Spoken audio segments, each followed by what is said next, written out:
Hey, coming up on This Non-Religious Life, we talk about Michigan's anti-bullying law, and we cover Judith Thompson's violinist thought experiment. So stay with us. Shit's gonna get good. This guy out here. I thought I was a good Christian. Jesus died on a cross. I go to church every Sunday. This guy out here. Then I read that Jesus died on a cross for a rotten hooker. I thought I was a good Christian. I go to church every Sunday. I thought I was a good Christian. I go to church every Sunday. I'm a very religious person. I thought I was a good Christian. The very lies the serpent told to Eve in the Garden of Eden. Garden of Eden.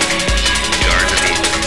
The gospel of Jesus Christ spreads confusion and promotes lies. The gospel of Jesus Christ spreads confusion and promotes lies. The gospel of Jesus Christ spreads confusion and promotes lies. The gospel of Jesus Christ spreads confusion and promotes lies. The gospel of Jesus Christ spreads confusion and promotes. Hey everybody, it's Thursday, November 10th, This Non-Religious Life. I'm your host, Ken. With me all the way across the country, we have Bob. How's it going? And Jason. Hey, what's up? And we have a pretty good show in store for you today. So, how have you guys been? What's excited. new this week with you guys? Not much, just editing and hanging out. Yeah. Maintaining. This week, I was sort of reminded that the Center for Inquiry West office is out here. So I think I'm going to start going down there and checking that all that shit out. So what is that? Center for Inquiry is a nonprofit group, and they deal with a lot of secular issues. Dr. Price actually does their podcast for them. He's one of their co-hosts. They have a CFI Point of Inquiry podcast, and it's usually hosted by Price or Karen Stolz now. Yeah, Blake. there's They have a someone whole else gaggle too. of people that they do, and it used to be Psychop. So, yeah, that's what I've been about lately. That Chris and arguing Mooney's on the another internet, guy that's so on there. I'll do- He's very good. Yeah. They have a weekly podcast called Point of Inquiry, and it's excellent. I recommend everybody should listen to it. After you listen to this After you one. listen to ours. Yeah, actually, listen to ours. I've listened to one or two episodes that Dr. Price was doing. It's pretty good. Yeah. But we all know that I'm a fan of Dr. Price, so Yeah, he's a cool guy. yeah. Well, he's sitting right here. Oh, wait. Oh, no. I'm just Mr. Price. There's no Wrong doubt. Robert Price.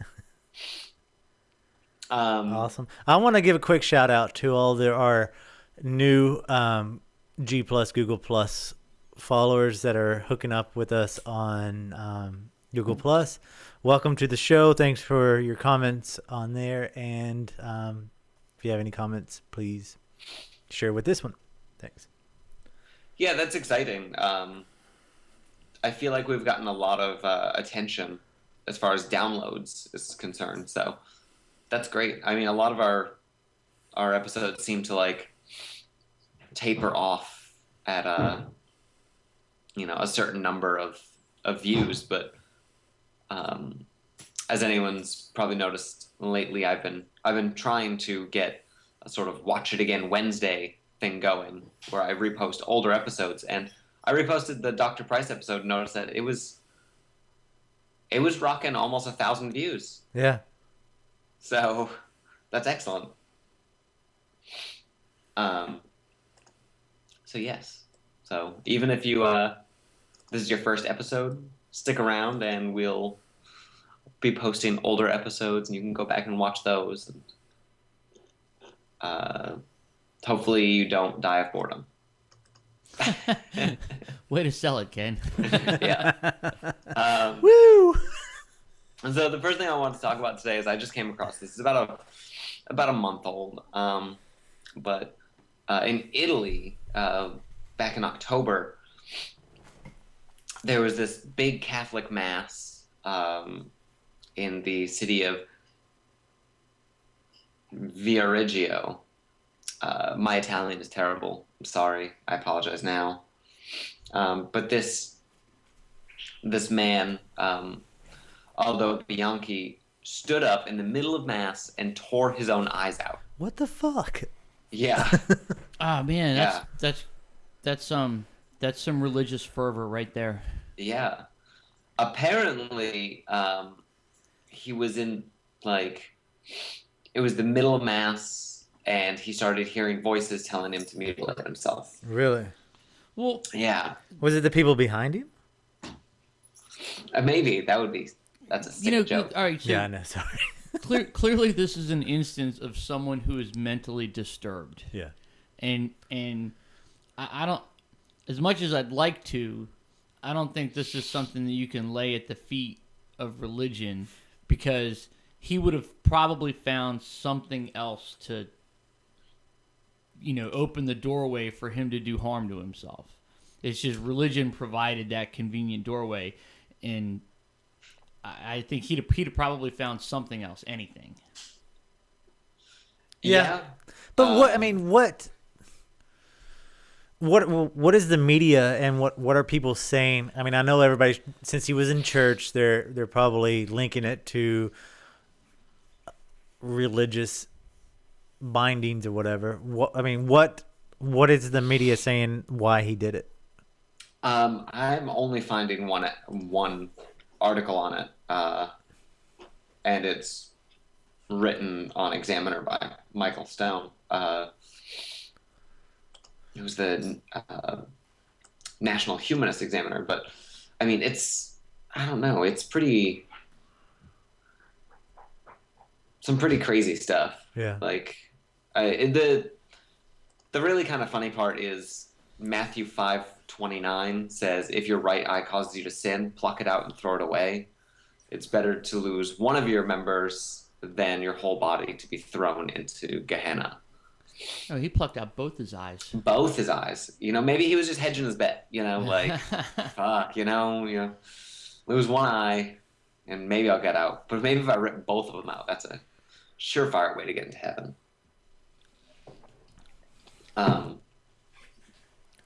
That's just Yeah, fucked I don't up. I mean, know. how do you? I mean, I guess It's the same. It's the same thing that allows people to crucify themselves. yeah. That's Have you that's ever? pretty horrific as well. You got a lot of pops going on. I today. know. I'm gonna try and stop that. I would say it's even weirder than, like, when people crucify themselves out of religious fervor. Like, I mean, that I would say, with a grain of salt, perfectly rational people can do that. Like, they're normal in their everyday life, but it's this weird compartmentalization that allows them to, when they're being religious, to be absolutely crazy. Like, all sort of logic and reason goes out the window the second they enter the chapel. We have a perfect example of all logic and reason going out the window in modern day times happening in Michigan, or just happened in Michigan. We talked about it the other day about how they passed the anti-bully law and made it okay if you can find justification for it, or if it's religious backed. Don't bully people unless it's because they're the wrong religion. Did you see that in Michigan? Not to saw it. segue into another topic, but we'll get there. That's pretty interesting. It basically the law ostensibly was to prevent bullying and to make it a punishable crime. And but then there's language in the law that says it's not an actionable offense if it's done out of a religious or moral conviction. Well, if you can give justification for Right, it, if yeah. a justification can be made for a religious or moral conviction, like I just beat up this kid because he's gay and gays are bad in my religion. Well, that's now it's perfectly fine for you to lump him up. And the reason I bring that up, I mean, we can go into great detail later in the show about it, but the reason I bring it up is because of the comment that you made, is to like, it gives you the power to do strange things like plucking your eyes out if he did it because of religious reasons, self-crucifixion, and apparently passing laws to harm other people because of your religious beliefs. Yeah. I'm looking at an article about the Michigan bill here, and straight from the full text it says, "This section does not prohibit a statement of a sincerely held religious belief or moral conviction of a school employee, school volunteer, pupil and parent or guardian." Yeah, because they don't have to report it. They're not held Yeah. responsible if they don't report it. They don't have to report it. It is up to them to report it, and they cannot report it based on if a guy, like Bob said, like if somebody beats up somebody because they're homosexual, the teacher can go, well, in the Bible it says homosexuality is wrong, so I'm not reporting it. This is not bullying. That bullying law is named Matt's Law. Yeah. After Matt Safe School Law, yeah. Epling, who killed himself in 2002 after being bullied. And his father said that the addition of that language, which apparently was done at the last minute, said that it is unconscionable. It is government-sanctioned bigotry. Yep. And he said he is it's ashamed. irony because this the whole like the Matt's Safe School Law is like that's one like the religious reasons for bullying is like one of the reasons why that kid ended up killing himself and why so many end up killing themselves. Yeah. Because we have this a religious zeitgeist that unfortunately, and I definitely agree with people like Dr. Price who say that homophobia is definitely a generational issue, and hopefully a few generations down the line people will get over it and it won't be an issue anymore. But unfortunately, because it's still in the mind of these religious zombies who they hear it come out of their pastor's mouth, so it's it's divine mandate for them, and then they take it to their schools and they end up bullying people in their workplace, people in schools. You still have people getting beat up. Well, yeah, it's worse than that. It's not just homophobia. It's anything. Yeah. It's a license to do anything you want, as long as you can express a religious conviction to do so. The kid could have been Muslim. He could have been, which is going on in Michigan right now. Yeah. It's not just. It doesn't just stop with homophobia and homosexuals. I mean, this is a big problem. Yeah. This is we've always said that religion is what allows people to do horrible things. This law virtually empowers them to do horrible things. Yeah. What was it that when we were talking about this the other night, Miley brought up something. It was like people who passed this law, that religion gave them their morals and their drive to do good, and if you took it away, it would make it even worse. Well, I think that comes from the misconception that morality and good works is exclusive to religion. Without religion, you would have no morality, no good works, and we've said time and time again that that's not the case. Ken is a mecca of noise making right now. Am I really? Yeah. I'm sorry. Bang, bang, bang, clack, clack, clack. I found a video for it, and I think we should show it. Is this the senator on the Senate? Or is this the Michigan State senator on the Senate floor? Yeah. She was awesome. Yeah. Okay, so I just sent that over to you. I personally have had some pretty hard days here in the Senate this term. Whether it was what happened to the school aid fund, or raising pension taxes, or the continued assault on the middle class, I think this is my lowest point personally. Because here today you claim to be protecting kids, and you're actually putting them in more danger. There are at least 10 Michigan children in the past decade whose deaths are directly attributable to bullying. I have their names and their ages here, but I can't read them. think they've been too victimized as it is. But had this bill that you're going to pass today been law in effect while they were alive, how many of their deaths would have been prevented? 0. You may be able to pat yourself on the back today and say that you did something, but in actuality, you're explicitly outlining how to get away with bullying. Your exceptions have swallowed the rule. As passed today, bullying kids is okay if a student, parent, teacher, or school employee can come up with a moral or religious reason for doing it. You've set us back further, creating a blueprint for bullying. So this might solve a political problem that the Republicans have. But be clear, you are papering over the problem that is a reality faced by hundreds of kids in Michigan schools every day. In fact, not only does this not protect kids who are bullied, it further endangers them by legitimizing excuses for tormenting a student. And the saddest and sickest irony of this whole thing is that it's called Matt's Safe School Law. And after the way that you gutted it, it wouldn't have done a damn thing to save Matt. This is worse than doing nothing. It's a Republican license to bully. I asked that my comments be recorded in the journal as my no vote explanation. Yep. So there it is. Yeah. And I agree completely. Like exactly what you said. It's a blueprint to, it's like, here's the loophole, and this is exactly how you get away with doing the thing that this bill is supposed to prevent you from doing. Yep. But it's a glaring loophole. It's not even a loophole where like somebody could be like, oh, well, we'll subtly do. We have to have a team of lawyers to get around Right. to find this. No, this is like, there it is. That's a loophole that's a mile wide. That's a gaping chasm. Yeah, it's just awful.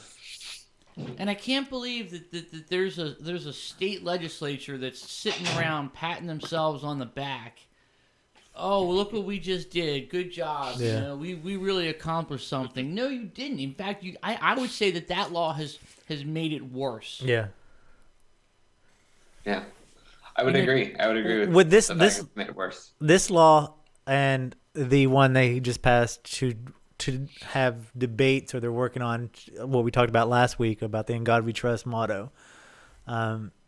It's funny how all this attention is being, or how our politicians are focusing on all this religious stuff. I mean, Obama even came out and said, because he had to, but saying that he was upset with Congress for spending time debating if we should have "In God We Trust" as our motto instead of working on real issues. Yeah, this is That and this, and then with also in Michigan with the Muslims having to increase security around their mosque on 11/11 because of the religious people getting together and trying to put a stake in the ground to pull the demons out of Muslims. Yeah, well, that's the NAR people. Yeah. And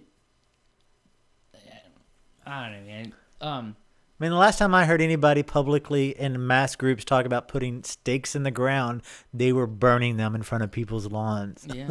Yeah, right. You have to be ballsy to go after Muslims in Michigan, because I don't know if anyone's ever for viewers out there, if you've never been to Dearborn, Michigan, it is the largest concentration of Arabs outside of the Middle East.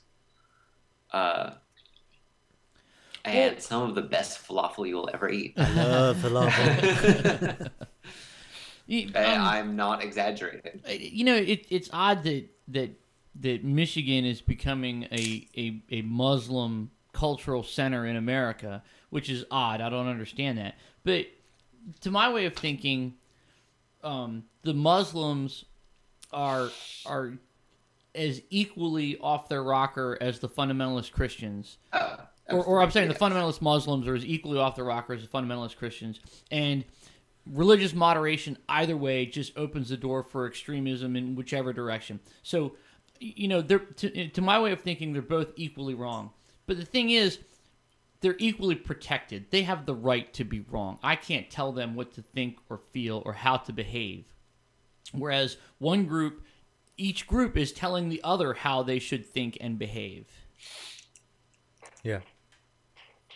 And I might not agree with the Muslim stance on Sharia and a whole litany of other things, but they still they still should not be harassed, provided they're not harassing other people or hurting other people. They have rights and privileges just like we do. But the same way with the bully law that makes it okay for us to single out people and beat them up if we can have justification on it.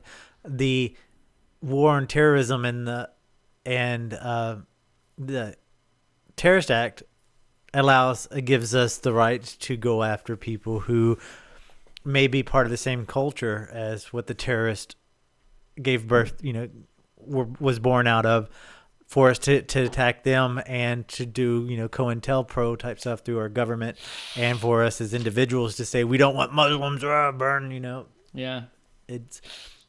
There's a parallel, there's similarities there with the laws being passed based on religious beliefs in this country, whether it's homosexual, whether it's abortion, whether it's being Muslim.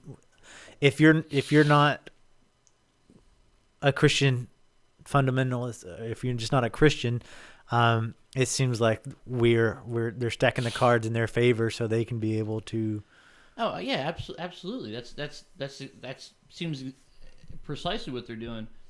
I mean, I may agree that Catholicism or Methodists or any of the NAR guys or Muslims, I may think they're all wrong, but they're still protected under the Constitution, and those guys are seeking to tear down the Establishment Clause so they can discriminate against people based on religion, as long as you're the religion doing the discriminating. You know what I mean? It's horrible. And this Detroit bully law is just a license to hurt somebody. Yeah. And do you think it's funny that this was passed before the 11/11/11 thing that's going on in Michigan? I don't think that there's any. Well, I don't know. I mean, because they could totally use it if they went out after the Muslim community as a group, and I don't know, put a stake in front of their yard, in front of the lawn of a house of worship. Bear in mind, this only affects schools, but I mean, it's definitely. But it's definitely a license. It may be. I mean, what if Christian students to harass Muslim students? Yeah. What if that kid getting beat up is a Muslim student? Well, now it's okay. Well, it's okay because Well, it shouldn't have been the wrong religion, right? It's. I like what you guys are saying about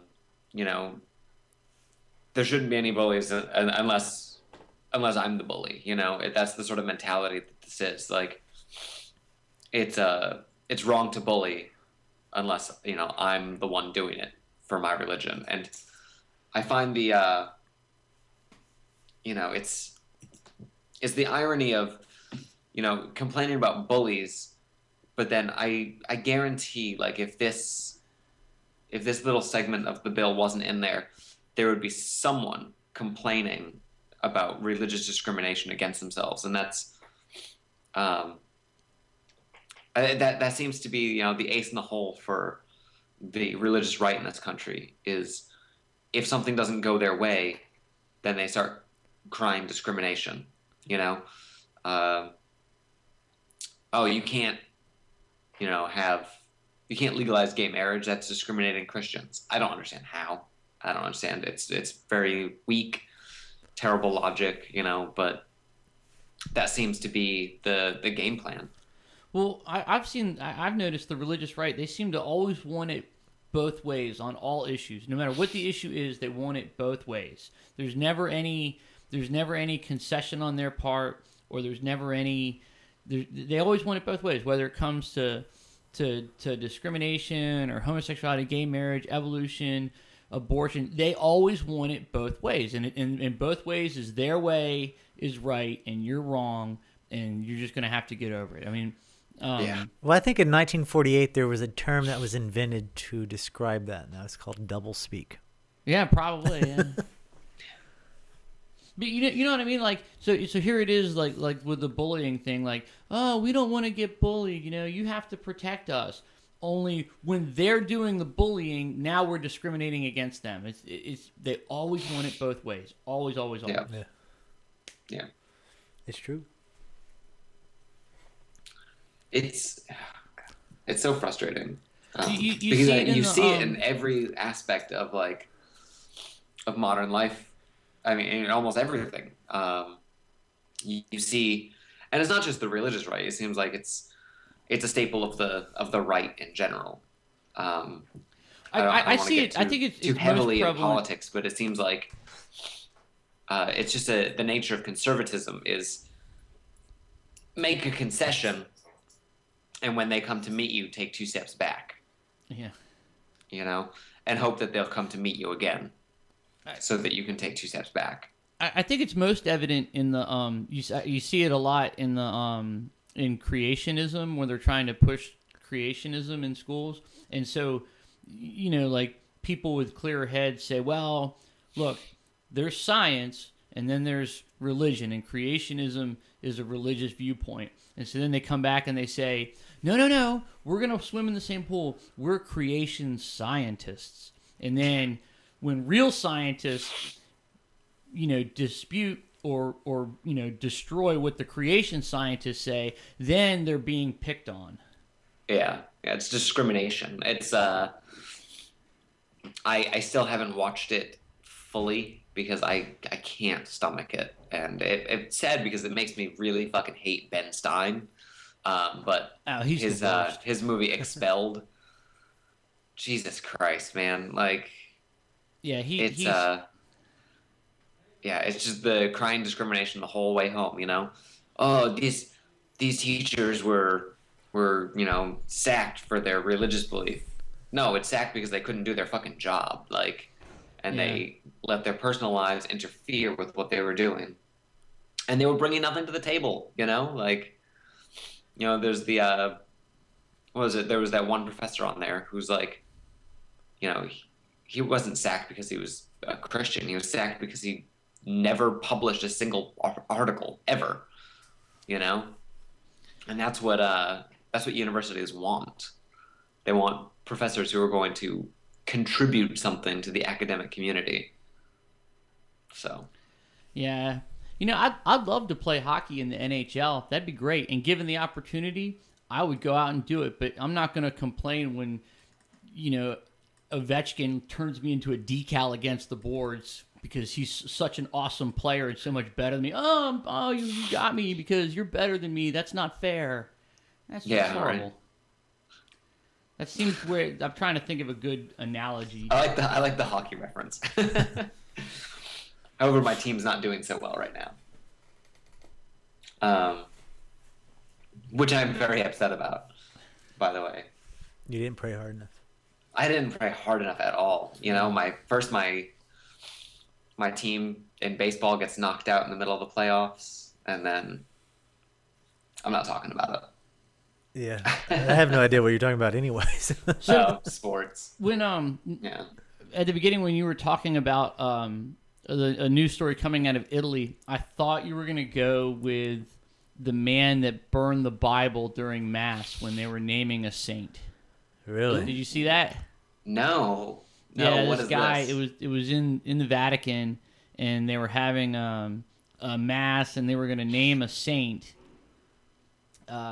Which is kind of funny too, because you know how you have to name a saint, and they have to perform so many miracles. And Yeah. there was a little accompanying news story about what the miracles were, and basically, like, a guy got better. He was sick and he got better, and so then they're like, "Oh, yeah, that's what this most of them guy's- are." It was a pretty weak miracle. But while they were doing it, the whole Mass was going on, and this guy walked out onto the tops of one of the buildings, and he had a Bible, and he set it on fire while Mass was going on, and then and It's you know, the the end video times. would look like it was taken from pretty far away, but he's standing there with his burning book, and there's all these Italian guys yelling at him. I wonder what he did. Books are notoriously hard to burn. You know, like I think he not put easy to some. burn a I book. think it's hard to see what he's doing because the video is pretty far away, but it looks like he put a little sterno on there and. Okay, yeah, that would definitely make sense. You need some sort of accelerant on there. And Ken's apparently talking from experience. Yeah. Well, I used to go Book burning with my family, yeah, you know. book burning with my family, you know. No, I used to go Good old fashioned camping, book burning. and I had a friend who had like all these like super old, like dilapidated, destroyed math textbooks, and we would end up using them sometimes to start our campfires. Yeah. We're at Mark. So.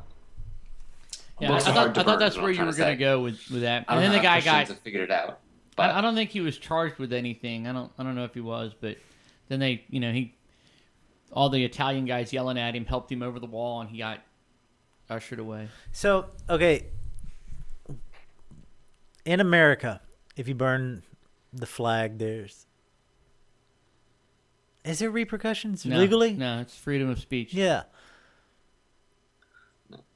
So I guess Yep. never mind. But I don't know what the freedom of speech law is in Italy. Yeah, I don't know if he was Or charged let with alone, anything. I mean, not even Italy, but in the Vatican, which is its own country. Yeah.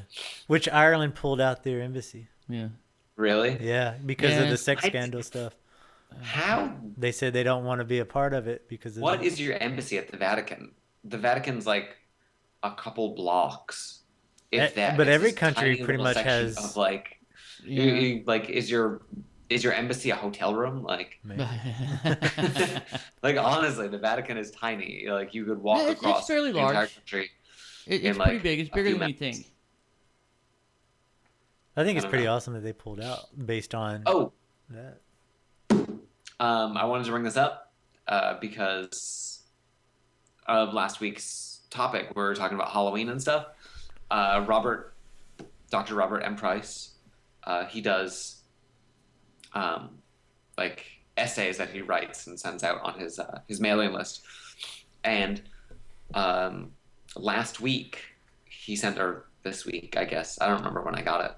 He sent out one, and it was all about the Christian war on Halloween. Oh. And I recommend anyone to go to his website and read it because it's pretty good. All right, we're gonna have to stop real quick. Pause a second. Okay. Okay. All right. So we're going to talk about our mental puzzler challenge thing. That's a good name for it. Yeah. Did you want to play the video again? Yeah, we're gonna play Okay. it. Yeah, let's hit play it. the video. Hey, this is Bob from Zombie Popcorn's This Non-Religious Life, and welcome to week 2 of an installment that has yet to be named. We're still working on a good name for it yet. If you have any suggestions, let us know. We'll take those under consideration. Last week we covered the Monty Hall problem, and I thought it went pretty well. So this week we're going to cover more of an ethical dilemma. There isn't necessarily a right or a wrong answer. These ethical thought experiments are designed to make us think, and what's interesting about them is how if you rephrase them ever so slightly, it changes our perception and changes the way people think about them and answer them. The one we're going to cover this week is the violinist experiment. The violinist experiment was first posited by Judith Thompson in 1971, and we'll talk about a little bit what her goals were in this thought experiment on the show and where the discussion goes. But anyway, here it is. Here's the experiment. Imagine that you have you wake up in a hospital bed and you are medically connected to a person who you are told is the world's greatest violinist, and you are connected to him with a series of tubes and connect wires and whatever. So anyway, you're connected to him, and you've been kidnapped by the World Music Lovers Association. And it turns out that this world's greatest violinist has a rare disorder, and that because of your unique blood type, you are the only cure for him. And so you have to remain hooked up to him for a pretty long duration, 3/4 of a year. And at the end of that time, he'll be fine. He'll have recovered. But if you are unhooked from him at any time previous to that, he's going to die, and you're the only one that can save his life. So the question becomes, there's actually sort of two questions involved here. One is, do you remain hooked up to this individual? But more importantly, the question is, do you have a moral obligation to do so? Are you morally obligated to remain hooked up to this individual, even though it was through no fault of your own? So chew on that for a while. We'll talk about it on the next show. If you have any comments or questions or need some clarifications, write into the show. Let us know what you think, or let us know what your answers are, because we're going to discuss a wide variety of where the answers go and what they may or may not mean. So think about that for a while. All right, next time. Good job. Yeah. Good job, tech guy. Thank you, guys. So that's Ken, it. Ken, what are your thoughts on that? I think it's an interesting thought experiment. One of the I think things that I left out sort of accidentally on purpose, but one parameter that gets changed, but we're going to say in this instance, the violinist is unconscious, so it's not like he's aware of what's going on. Okay. I feel it's an interesting thought experiment, and it's an interesting moral dilemma, but I feel like the way it's used and the things it's used to justify, it becomes a gigantic red herring. How so? This is most commonly used to argue for pro-life stance, saying that you are morally obligated to you're just giving 9 months of your life to. Well, it's funny you say 9 months. I said 3/4 of a year. Which is 9 months. And when you say 9 months, or when you phrase the question as 3/4 of a year, that actually changes the outcome.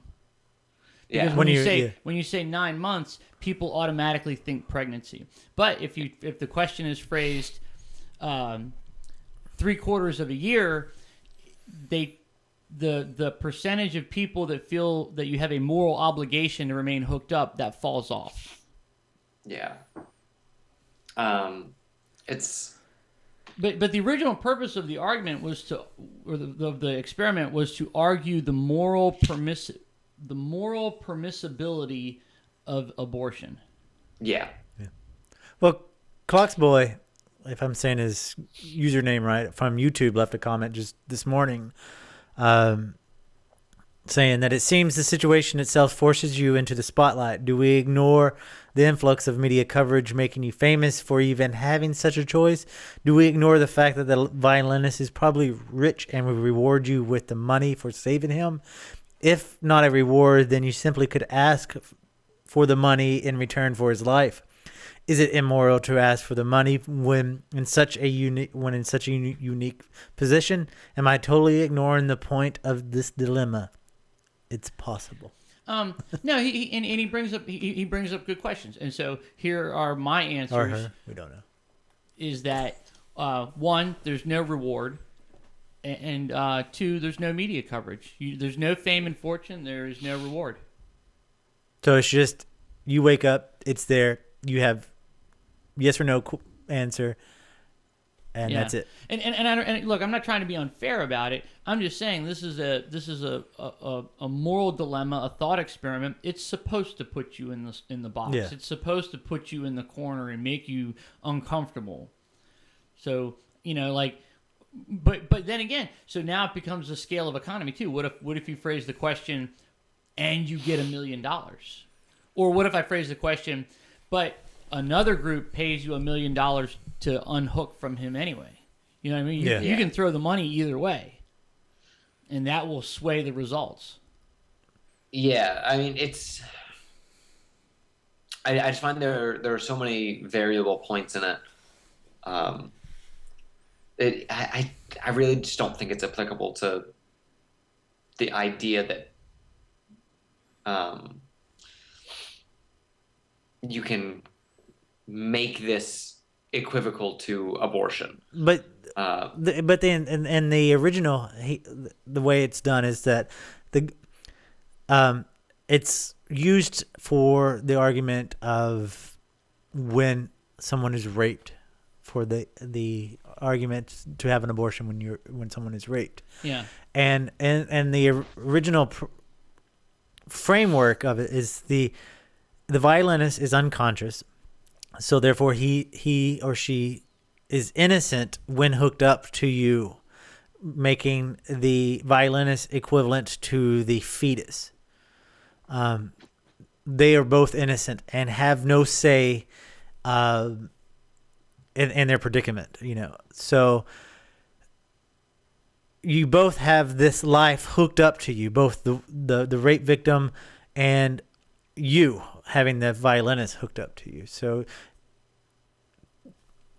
taking away the element of, the argument of that the baby, the fetus is either a life or a lump of mass. It takes out that argument and puts life versus life hooked up to life.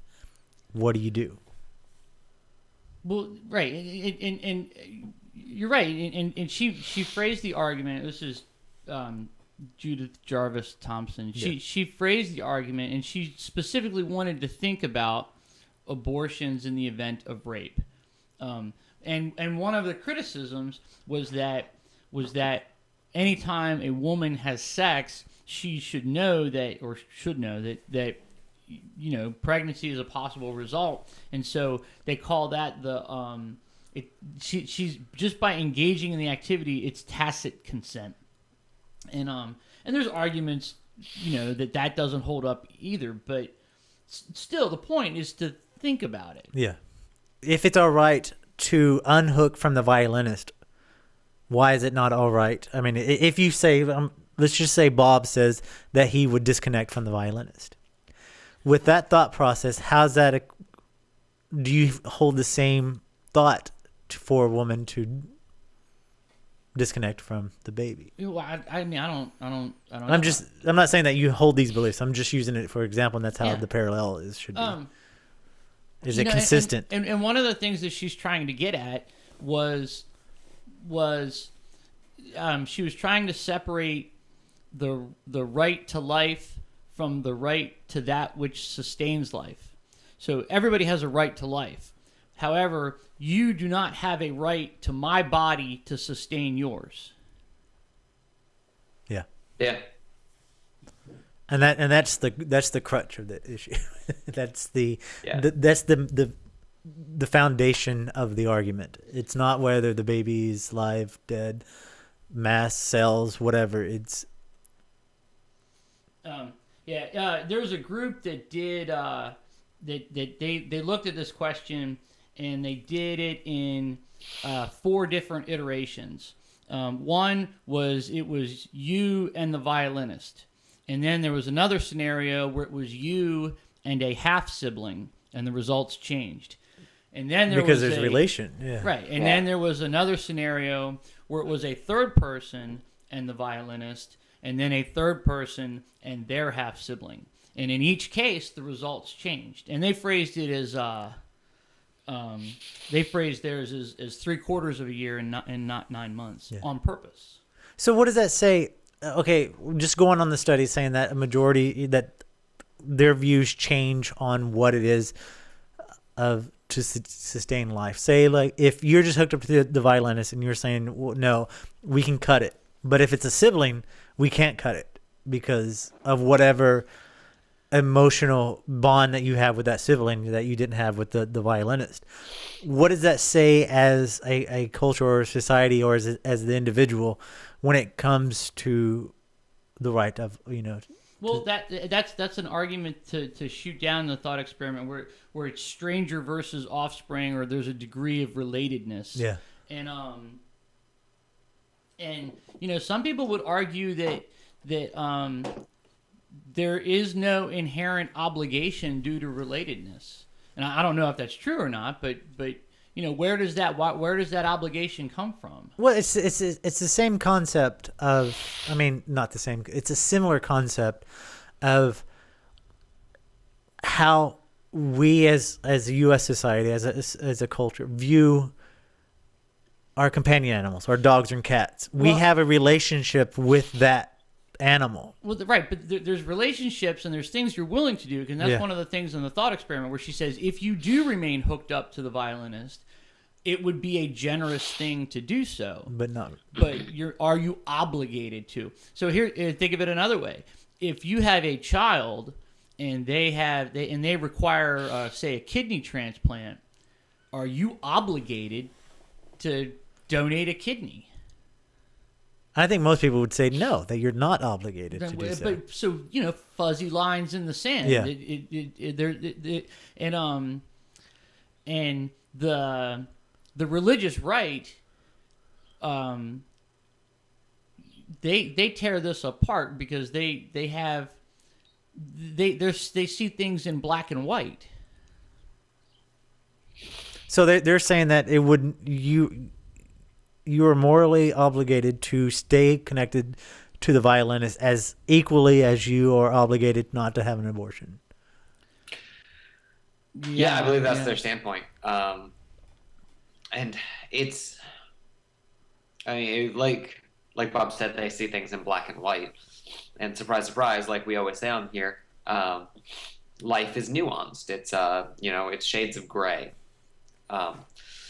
Is it a good thing to stay connected? Sure. Is it a moral obligation? Not necessarily. Well, and that also depends on the situation too, right? When they asked, when it was you and the violinist, the percentage that said you are definitely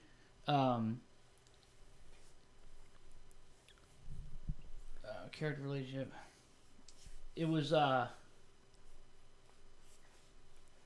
will you remain? Yeah, so under the you and the violinist, are you morally obligated? The majority, which was like 36%, said definitely not. So you're not morally obligated. Yeah. But then when it was you and the half sibling, it skewed the other way. It was like 32% said probably yes, and definitely yes was like 28, and then definitely not was only 13. So as soon as it becomes a half sibling, there's a relatedness there. Then it just skews the other way entirely. You know what skews my mind on this is, and it may be just 'cause I watch too many horror movies, but every time you say half sibling, I think of actual half person. And then I have to correct my brain. I said, no, that's not. And it's interesting that they say half sibling too, right? Because a half sibling only has a 1/4 genetic relatedness to you. Yeah.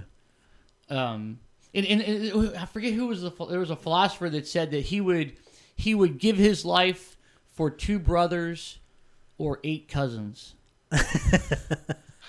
Because it's the equivalent genetic connectedness. That's funny. It's this whole thing is an argument, like, to your pathos, though. It's such an emotional appeal that it's. I mean, I can demonstrate that right now. All I have to do is change some of the wording, and I can skew how people are view it. What if, I mean, the violinist is also a terrible racist? What if your half sibling is pathological sadist? That immediately changes the entire context of it. Well, but when it's an unfair oversimplification when you say, it's just your half sibling. It's the world's greatest violinist. Yeah. What if you're connected to Hitler? Well, I think that's the point, because you don't. I mean, even with I think that's the point with the violinist, because you don't know the character of the violinist. You just know that he's a great or she's a great violinist. The same way that you don't know that the fetus inside of you is going to come out to be Hitler or a great violinist. When they presented the 4 options to people about, like, you the violinist, or you and your half sibling, or stranger and the violinist, stranger and half sibling, when they asked. One of the questions they asked was, did you consider the character and the relationship between the other person? And when it was a stranger and the violinist, or you and the violinist, the answers skewed to no. Like, no, yes, they did. The character of the violinist and the character of the strangers was always taken into consideration. When it was a half sibling, as soon as there's some relatedness, the character and the nature of the relationship diminishes, or the consideration given to the character and the nature of the relationship diminishes. So, and it's a good point. Like, you could say, "Oh, this guy's a horrible racist" or anything, and what they're saying is that relatedness diminishes those considerations. Well, do you think if you were related to the person, it mattered less that he was a racist, or it mattered less that they were a horrible person. Do you think that it has something deep embedded in us as in biological, where we have to preserve our own species, which we carried on to? We have to preserve our name. I don't know. Dawkins would say yes. Yeah. Yeah, I mean, I feel like there's probably a biological imperative there. Preservation of your own gene pool. But again, I mean, is that a moral obligation?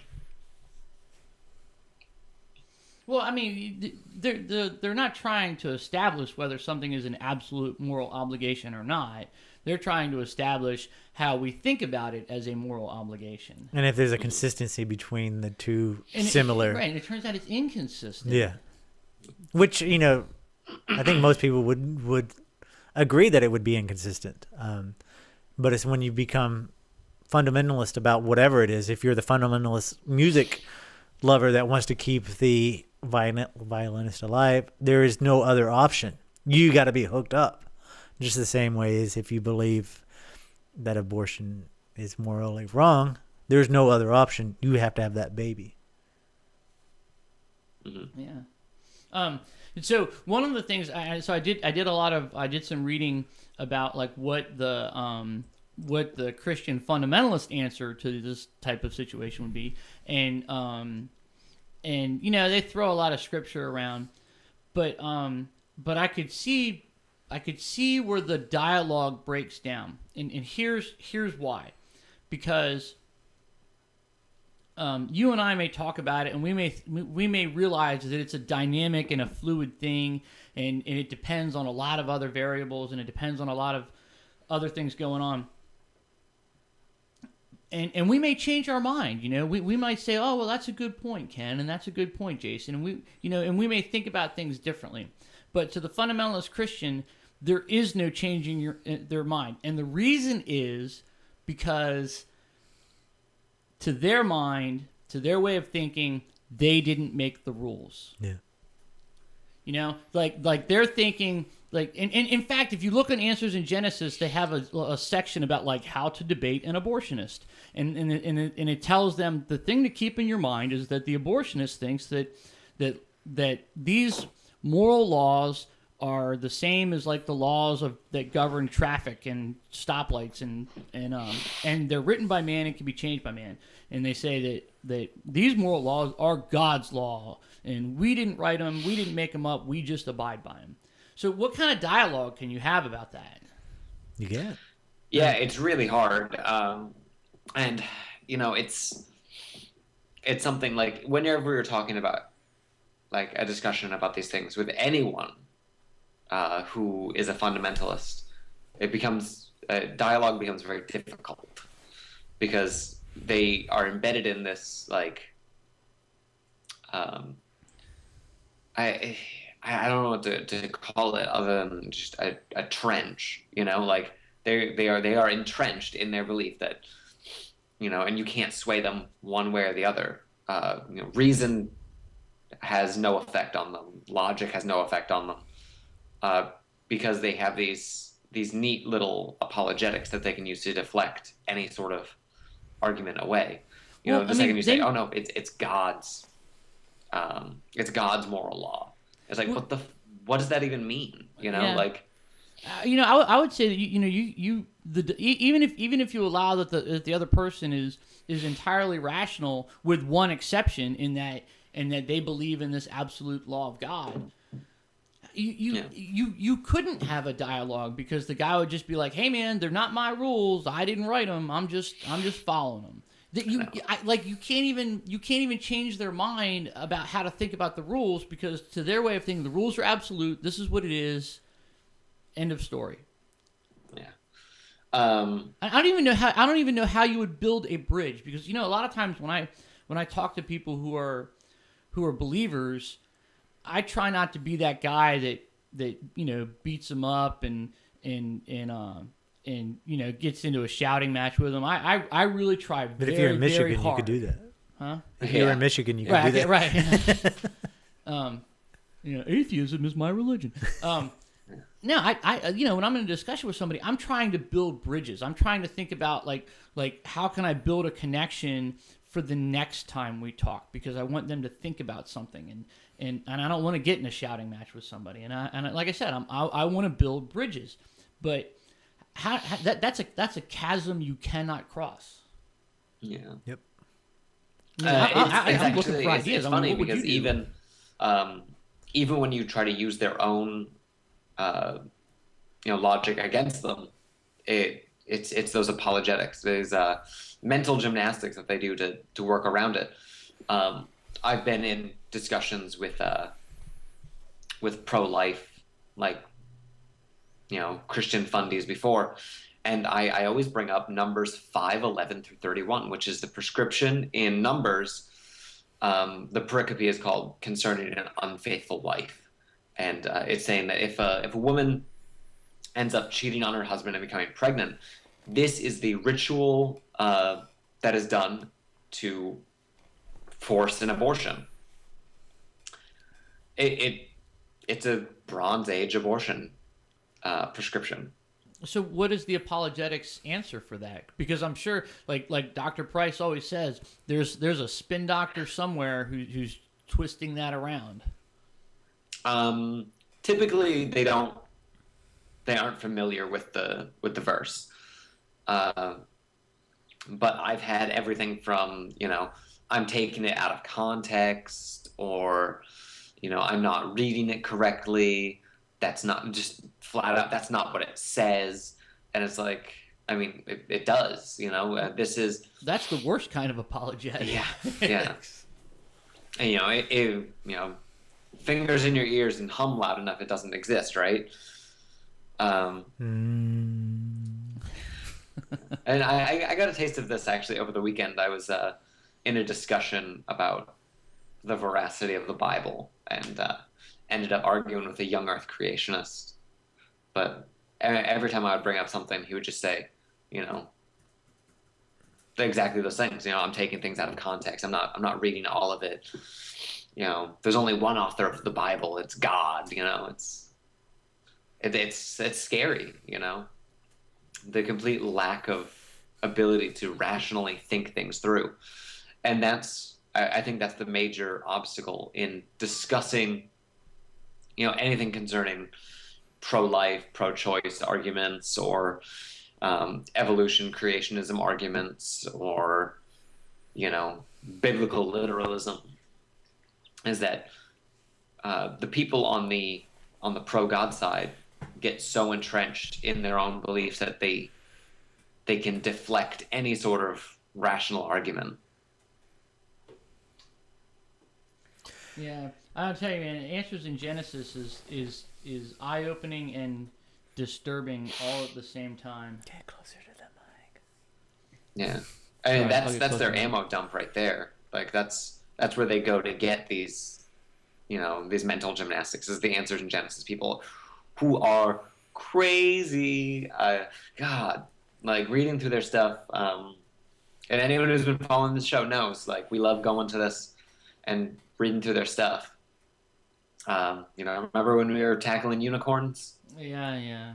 And it always comes back to evolution or abortion. Always. I just had a mental vision that y'all were running through the field tackling unicorns. Yeah. Yeah. We're at the 4 mark. So, yeah. Oh. I think we might have to cut it a little bit short because I have to get off here. All right, wrap it up. What do you guys think out there? You're listening to us, pontificate about this, but we want to know your thoughts. So you can always email us at nonreligious@zombie-popcorn.com. You can follow us on Facebook, and that's facebook.com/thisnonreligiouslife. It's very hard to talk and type at the same time. Typing something different. You can get us on iTunes, and you can leave comments there, and you can leave reviews. Something nice, please. You have to change positions. What is going on? I know. It's because I didn't have the hotline up. Yeah. So you can call the hotline. You can leave us a voicemail, 757-337-2195. Let us know your thoughts there. If you don't want to email us or something like that, I don't know. Hit us maybe. up on Dig. Yeah. Yes. What was that? You can dig us on Dig. Write a review yes. on Dig. Write a review on iTunes. Yep. And You can find do me that, on too. Google Plus. We're just telling people to go. yes. Just go to the zombiepopcorn.com. You can find everything there. Yeah, exactly. So just go there. You'll see it. I believe if you still Google May 21st,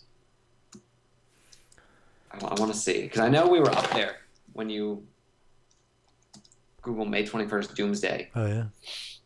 We were the first for a while. I don't know. Nice. Not anymore. All right. We lost our spot on Google. Sorry. Oh well. It's not that we're trying to keep that spot anyway. We kept it while it was topical. So yeah, let us know your thoughts. Give us some feedback. Send us some hate mail. Do you think we're wrong? Do you think we're right? Do you think we're completely off the mark? Yeah. So until next week. Merry Christmas, everyone. Merry Christmas. No. Right. Happy Christmas. All right. Have a good night. Later.